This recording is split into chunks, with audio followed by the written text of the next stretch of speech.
Screen पे एक plane देख रहे हैं। प्लेन में मिलिट्री के लोग देख रहे हैं। हालांकि कहा जा रहा है कि तीनों सेना जो भारत की है उसमें से लोगों को भेजा गया है। कुल 120 सैनिक हैं और ये उतरे कहाँ पे हैं? ये म्यांमार में उतरे हैं। कमाल की बात ये है कि म्यांमार में भारत ने अपनी फौज को क्यों उतारा है। एक तरफ अमेरिका की फौज बांग्लादेश में और दूसरी तरफ म्यांमार में भारत की फौज। चल क्या रहा है? जियोपॉलिटिक्स में बहुत सारी चीजें चल रही है। हमेशा की तरह वर्ल्ड मिरर के इस एपिसोड में जानने को मिलेगा बहुत कुछ, इसलिए वीडियो को अंत तक जरूर देखें।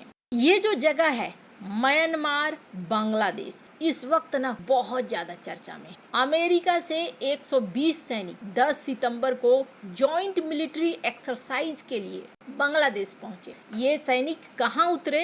ये सैनिक उतरे चटगांव। चटगांव एक बेहद संवेदनशील इलाका है। कहाँ पड़ता है ये चटगांव? स्क्रीन पर इसे देखिए। चटगांव काफी नजदीक नहीं है भारत के नॉर्थ ईस्ट से। यहाँ पर 5 स्टार रेडिसन ब्लू होटल में ठहरे। 85 कमरे पहले से ही बुक किए गए थे ऐसा कहा गया, लेकिन होटल के रजिस्टर में उनके नाम नहीं। अब ये सैनिक वापस कब आएंगे? उतर तो गए हैं अभ्यास के नाम से। कहा गया कि ये सैनिक 20 सितंबर को वापस आ जाए। इसके बाद और भी देखा गया कि इजिप्ट का एक कार्गो विमान 14 सितंबर को चटगांव के हवाई अड्डे पर उतरा और इसके अगले दिन ही अमेरिकी सैनिकों ने दौरा वगैरह शुरू कर दिया। अब अमेरिकी सैनिक की तस्वीरें भी निकलकर आनी शुरू हो गई हैं। वैसे आपको बता दूं, अमेरिका ने इस बात को कहा कि हमने सिर्फ युद्धाभ्यास के लिए भेजा है और ये युद्धाभ्यास पहले से भी होता रहा है, कोई नई बात नहीं है। टाइगर लाइटनिंग 2025 का ये युद्धाभ्यास है जो हो रहा है और इस बात को लेकर भी कहा जा रहा है कि ये बात सच है कि अमेरिकी विमान यहाँ पर पहुँचे थे। वैसे अमेरिका की हलचल बांग्लादेश में कुछ ज्यादा ही मच रही है। बांग्लादेश में पूर्व प्रधानमंत्री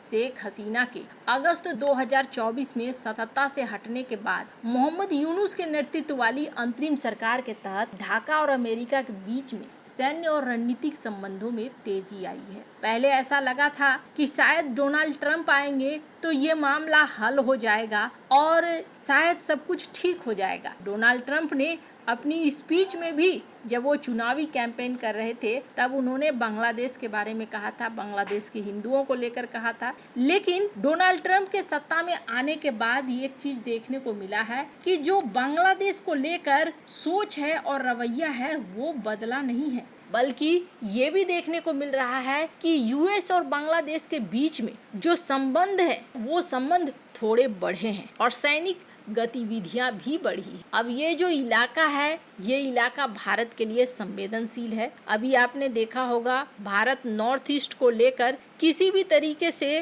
कोई भी कोताही मोल नहीं ले रहा है। अब इसी क्रम में एक बड़ी चीज देखने को मिली है, भारत और म्यांमार के बीच में सहयोग भी बढ़ा है। स्क्रीन पर आप देख सकते हैं म्यांमार की जुंटा सरकार और भारत के पीएम मोदी के बीच में जब एससीओ के दौरान मुलाकात हुई और मुलाकात के बाद ये भी कहा गया कि हम एक दूसरे को सहयोग करेंगे, कई मामलों में मदद करेंगे। वहीं दूसरी तरफ भारत को ये भी देखा गया कि भारत रेयर अर्थ मटेरियल के लिए भी कई ग्रुप वगैरह से बात कर रहा है। लेकिन अगर साउथ चाइना मॉर्निंग पोस्ट की इस खबर को देखेंगे तो इनका कहना है कि दरअसल भारत और अमेरिका दोनों ही यहाँ पर एक दौड़ में लगे हुए हैं और वो दौड़ है रेयर अर्थ मटेरियल की। खैर, अब जहां 10 सितंबर 2025 को अमेरिकी वायुसेना का ये विमान यहां पर पहुंचा और इसमें भी 120 अमेरिकी सेना और वायुसेना के अधिकारी थे, तो इन्होंने कहा कि हम ऑपरेशन पैसिफिक एंजल 25-3 नामक संयुक्त युद्ध अभ्यास कर रहे हैं जिसमें अमेरिका, बांग्लादेश और श्रीलंका शामिल है और ये अभ्यास 15 से 18 सितंबर 2025 तक चला है और इस अभ्यास में हवाई, जमीनी और चिकित्सा आपातकालीन संचालन पर फोकस किया है। कुल 242 सैनिकों ने भाग लिया है जिसमें 150 बांग्लादेशी और 92 अमेरिकी सैनिक शामिल थे।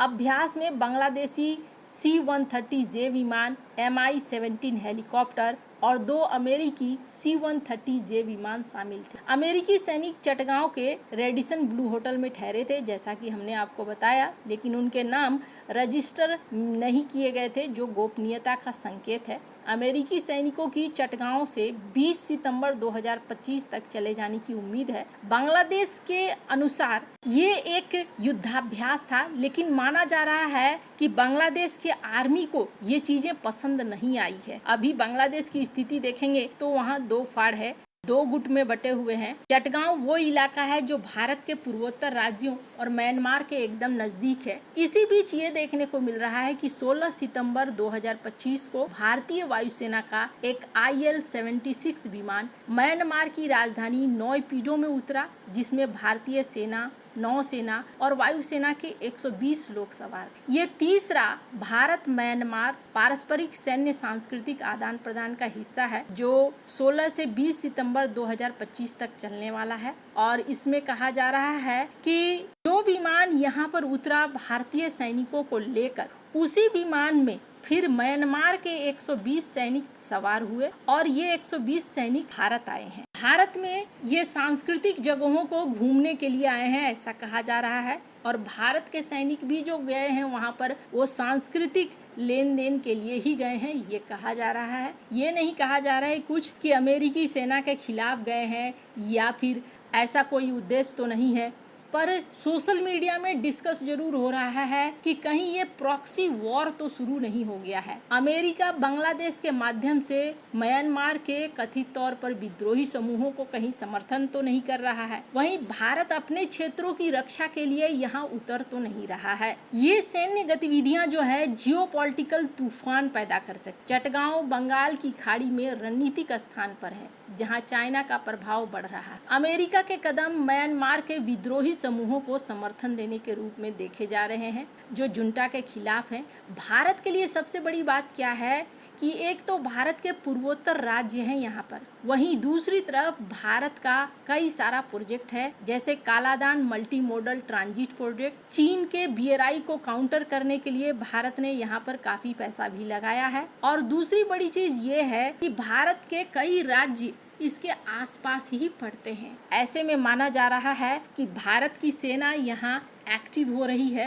इससे पहले ये भी देखने को मिला था, स्क्रीन पर आप एक नोटम देख रहे हैं जिसकी चर्चा हमने पहले की थी और कहा था कि भारत ने अभी यहाँ पर नोटम चला रखा है और ये नोटम अभी चल ही रहा है, इस नोटम को रोका नहीं गया है। 16 अक्टूबर तक यहाँ पर भारतीय वायुसेना युद्धाभ्यास कर रही है, जो अपने आप में बहुत ज़्यादा महत्वपूर्ण है। इस तरह के युद्धाभ्यास जो कि भारत के पूर्वोत्तर राज्यों से लेकर भूटान से लेकर बांग्लादेश तक और म्यांमार तक की सीमा को अपने अभ्यास क्षेत्र के आसपास में रख रहे हैं, ये अपने आप में बहुत ज़्यादा महत्वपूर्ण हो जाता है। वैसे भारतीय सेना और म्यांमार की सेना की तरफ से कोई आधिकारिक बयान नहीं आया है अभी तक, सिर्फ इसे एक सांस्कृतिक सैन्य आदान प्रदान के रूप में देखा जा रहा है। लेकिन माना जा रहा है कि ये साधारण आना जाना नहीं है, बल्कि इसके पीछे कई सारी बातें हैं।